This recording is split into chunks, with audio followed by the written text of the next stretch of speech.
ಅರೆ ಏನಪ್ಪ ಇವತ್ತು ಮಾಡೋದು, ಬೇಗ ಎದ್ದಿಲ್ಲ, ಲೇಟ್ ಆಯಿತು, ಆಫೀಸ್ಗೆ ಹೋಗಬೇಕು, ಮಕ್ಳಿಗೆ ಟಿಫಿನ್ ರೆಡಿ ಮಾಡಬೇಕು, ಜೊತೆಗೆ ಲಂಚ್ಗೂ ಆಗಬೇಕು, ಬ್ರೇಕ್ಫಾಸ್ಟ್ಗೂ ಆಗಬೇಕು, ಟೈಮ್ ಇಲ್ಲ, ಏನು ಮಾಡೋದು ಅಂತ ಯೋಚನೆ ಮಾಡ್ತಿದ್ರೆ ನಿಮ್ಮ ಹತ್ರ 10 ನಿಮಿಷ ಸಮಯ ಇದ್ದರೆ ಸಾಕು.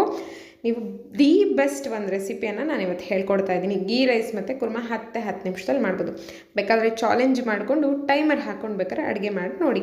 ಸೊ ಒಂದು ಕುಕ್ಕರ್ನಲ್ಲಿ 1-2 ಚಮಚದಷ್ಟು ತುಪ್ಪ ಹಾಕ್ಕೊಂಡು ಚಕ್ಕೆ, ಲವಂಗ, ಏಲಕ್ಕಿ, ಮಗ್ಗು, ಪಲಾವ್ ಎಲೆ ನಿಮ್ಗೆ ಏನು ಇಷ್ಟ ಆಗುತ್ತೆ ಎಲ್ಲ ಮಸಾಲೆಗಳನ್ನು ಹಾಕ್ಕೊಂಡು ಒಂದು ಸ್ವಲ್ಪ ಜೀರಿಗೆ, 4 ಕಾಳು ಮೆಣಸನ್ನು ಕೂಡ ಹಾಕ್ಕೊಳ್ಳೋಣ, ಟೇಸ್ಟ್ ಚೆನ್ನಾಗಿರುತ್ತೆ. ಸೊ ಇದಕ್ಕೆ ಒಂದು ದಪ್ಪದ ಈರುಳ್ಳಿಯನ್ನು ಹೆಚ್ಚಿ ಹಾಕ್ಕೊಂಡಿದ್ದೀನಿ. ಪುದೀನ ಇದ್ದರೆ 4 ಪುದೀನಾನು ಸಣ್ಣದಾಗಿ ಹೆಚ್ಚಿ ಹಾಕ್ಕೊಳ್ಳಿ. ನಾನು ಮಾಡುವಾಗ ಪುದೀನ ಇರಲಿಲ್ಲ, ಹಾಗಾಗಿ ಹಾಕ್ಕೊಂಡಿಲ್ಲ. ಸೊ 1 ಇಂಚಷ್ಟು ಶುಂಠಿ ಮತ್ತು 1 ಬೆಳ್ಳುಳ್ಳಿಯನ್ನು ಚೆನ್ನಾಗಿ ಜಜ್ಜಿಬಿಟ್ಟು ಇದಕ್ಕೆ ಹಾಕ್ಕೊಂಡಿದ್ದೀನಿ. ಇದಕ್ಕೆ ಯಾವುದೇ ಥರ ಗ್ರೈಂಡ್ ಮಾಡಿ ಹಾಕ್ಕೋಬೇಕು ಅಂತ ಏನೂ ಇಲ್ಲ, ತುಂಬ ಬೇಗನೆ ಕೆಲಸ ಆಗುತ್ತೆ.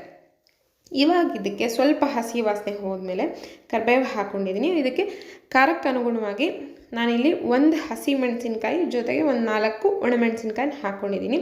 ಒಣಮೆಣಸಿನ್ಕಾಯಿನೇ ಇಲ್ಲಿ ಟಾಪ್ ಸೀಕ್ರೆಟ್ ಟೇಸ್ಟ್ ಕೊಡೋ ಅಂಥದ್ದು.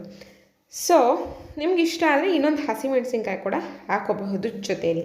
ಇವಾಗ ಇದಕ್ಕೆ ಅಕ್ಕಿ ತೊಳೆದು ಹಾಕ್ಕೊಳ್ತಾ ಇದ್ದೀನಿ. ನಾನಿವಾಗ 1.5 ಲೋಟದಷ್ಟು ಅಕ್ಕಿಯನ್ನು ತಗೊಂಡಿದ್ದೀನಿ. ಇದಕ್ಕಿವಾಗ ನಾನು 3 ಲೋಟದಷ್ಟು ನೀರು ಹಾಕೋತೀನಿ, ಅಂದರೆ 1:2 ರೇಷಿಯೋದಲ್ಲಿ ನಾನೀಗ ನೀರನ್ನು ಹಾಕೋತಾ ಇದ್ದೀನಿ. ಉಪ್ಪನ್ನು ರುಚಿಗೆ ತಕ್ಕಷ್ಟು ಹಾಕ್ಕೊಳ್ಳೋಣ. ಉಪ್ಪನ್ನು ಹೇಗೆ ಕಂಡಿಡ್ಕೊಳ್ಳೋದು ಅಂತ ಯಾರು ಬಿಗಿನರ್ಸ್ ಇರೋರು ಗೊತ್ತಿಲ್ಲದೆ ಇರೋರಿಗೆ, ಈಗೇನು ನೀವು ನೀರು ಹಾಕ್ಕೊಂಡು ಉಪ್ಪೆಲ್ಲ ಹಾಕ್ಕೊಂಡು ಚೆನ್ನಾಗಿ ಮಿಕ್ಸ್ ಮಾಡ್ತೀರಾ, ನಂತರ ನೀರನ್ನು ಟೇಸ್ಟ್ ಮಾಡಿ. ಸ್ವಲ್ಪ ಉಪ್ಪು ಮುಂದೆ ಇದ್ದರೆ ನಿಮಗೆ ರೈಸ್ ಕುಕ್ ಆದಮೇಲೆ ಕರೆಕ್ಟಾಗಿ ಸಾಲ್ಟ್ ಕರೆಕ್ಟ್ ಇರುತ್ತೆ. ಸೊ ಈ ಅಳತೆಯಲ್ಲೇ ಮಾಡ್ಕೊಳ್ಳಿ. ಇವಾಗ ನಾವು ಒಂದು ಮೀಡಿಯಮ್ ಫ್ಲೇಮ್ನಲ್ಲಿ 1 ವಿಷಲ್ನ ಕೂಗಿಸ್ಕೊಂಡ್ರೆ ನಿಮಗೆ ಗೀ ರೈಸ್ ರೆಡಿ ಆಗುತ್ತೆ. ಸೊ ಈ ಕಡೆ ಕುಕ್ಕರ್ ಕೂಗ್ಬಿಟ್ಟು ಆರೋದು ಒಳಗಡೆ ನಮಗೆ ಕುರ್ಮಾ ಕೂಡ ರೆಡಿ ಮಾಡ್ಕೊಳ್ಳೋಣ ಅಂತ ತುಂಬ ಈಸಿ ಮೆಥಡಲ್ಲಿ ಹೇಳ್ಕೊಡ್ತಾ ಇದ್ದೀನಿ. ಈಗ ಒಂದು ಬಾಣಲೆ ತೊಗೊಂಡೋದಕ್ಕೆ 1 ಟೊಮ್ಯಾಟೊ ಮತ್ತು 1 ಈರುಳ್ಳಿ, ಸ್ವಲ್ಪ 1 ಇಂಚಷ್ಟು ಶುಂಠಿ, 1 ಬೆಳ್ಳುಳ್ಳಿಯನ್ನು ಹಾಕ್ಕೊಳ್ಳೋಣ. ಸ್ವಲ್ಪ ಮಸಾಲೆಗಳೇನೇನಿದೆ, ಚಕ್ಕೆ, ಲವಂಗ, ಮರಾಠ ಮೊಗ್ಗು, 1 ಏಲಕ್ಕಿ ಎಲ್ಲನೂ ಹಾಕ್ಕೊಂಡು ಚೆನ್ನಾಗಿ ಫ್ರೈ ಮಾಡ್ಕೊಳ್ಳೋಣ. ನೀವು ಜೀರಿಗೆ ಮತ್ತು ಧನಿಯಾ ಪುಡಿ ಸಪ್ರೇಟ್ ಮಾಡಿ ಇಟ್ಕೊಂಡಿದೆ, ಇದನ್ನು ಗ್ರೈಂಡ್ ಮಾಡುವಾಗ 1 ಚಮಚ ಹಾಕ್ಕೊಳ್ಳಿ. ಇಲ್ಲ ಅಂದರೆ ಈಗೇನು ನಾವು ಫ್ರೈ ಮಾಡ್ಕೊತಾ ಇದ್ದೀವಿ ಆವಾಗಲೇ 1 ಚಮಚ ಹಾಕ್ಕೊಂಡು ಇದನ್ನು ಕೂಡ ಫ್ರೈ ಮಾಡಿಕೊಂಡು ಗ್ರೈಂಡ್ ಮಾಡಿಕೊಂಡ್ರೆ ರುಚಿ ಚೆನ್ನಾಗಿ ಬರುತ್ತೆ. ಜೊತೆಗೆ ಇವಾಗ ನಾವು ಮಸಾಲೆನ ಗ್ರೈಂಡ್ ಮಾಡ್ಬೇಕಾದ್ರೆ 1-2 ಹಸಿಮೆಣಸಿನ್ಕಾಯಿ, 1-2 ಒಣಮೆಣಸಿನ್ಕಾಯಿ ಕೂಡ ಹಾಕ್ಕೊಂಡು ಗ್ರೈಂಡ್ ಮಾಡ್ಕೊಳ್ಳೋಣ. ಸೊ ಇಷ್ಟ ಇದ್ದರೆ ಅಥವಾ ಮನೇಲಿ ಇದ್ದರೆ ಆಮ್ಚೂರ್ ಪೌಡ್ರ್ ಕೂಡ ಹಾಕ್ಕೊಳ್ಳಿ, ತುಂಬಾ ರುಚಿ ಚೆನ್ನಾಗಿ ಬರುತ್ತೆ, ಅದು ಆಪ್ಷನಲ್.